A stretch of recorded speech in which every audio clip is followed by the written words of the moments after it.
Welcome to školasrpskog.com. Now let's use the colors and context. Šta tražiš? Tražim shorts. Shorts. Koji shorts? Plavi ili crveni? Onaj crveni. Ne znam gde je. Evo, izvoli. Hvala.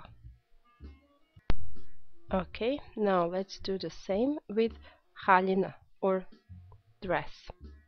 Šta tražiš? Tražim haljinu. Haljinu? Koju haljinu? Plavu ili crvenu? Onu crvenu. Ne znam gde je. Evo, izvoli. Hvala.